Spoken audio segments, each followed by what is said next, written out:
આદિવાસી સમાજ, દલિત સમાજ, ઓબીસી, ગરીબો માટે જે પ્રકારે ભૂપેન્દ્રભાઈ પટેલની સરકાર દ્વારા નવા આયામો શેર કરવામાં આવ્યા, એક પછી એક ખાતમુહૂર્ત થયા, લોકાર્પણ થયા અને આવનારા વર્ષોમાં તો આનથી બી મજબૂત. આ દેડિયાપાડાના યુવાનોને હું પૂછવા માંગુ છું કે તમે દેડિયાપાડાની લાઇબ્રેરીમાં ગયા કે નહીં? કોઈ કેટલા લોકોએ લાઇબ્રેરી જોઈ છે? વાહ. તમારા મિત્ર ક્યારેક આવે તો કહેજો કે ચાલો આપણે લાઇબ્રેરી જઈને જોઈએ કે ભારતીય જનતા પાર્ટી ભૂપેન્દ્રભાઈ પટેલની સરકાર કેવું કામ કરે છે. અને આજે હું તમને સૌને એક ભેટ આપવા આવ્યો છું કે આ નવા બજેટમાં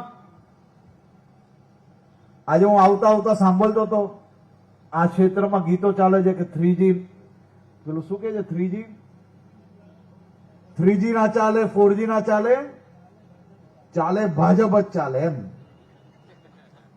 પણ એમને હું કહેવા માંગુ છું કે આ વર્ષે બજેટમાં અમે આદિવાસી વિસ્તારોમાં બીજા નવા ટાવરો ઉભા કરવાનો નિર્ણય લીધો છે.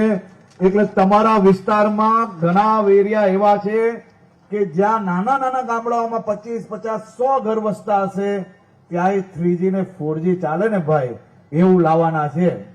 એટલે હવે નવું ગીત બનવાનું છે કે આપણા વિસ્તારમાં 3G બી ચાલે, 4G બી ચાલે ને ભાજપ જ ચાલે એમ.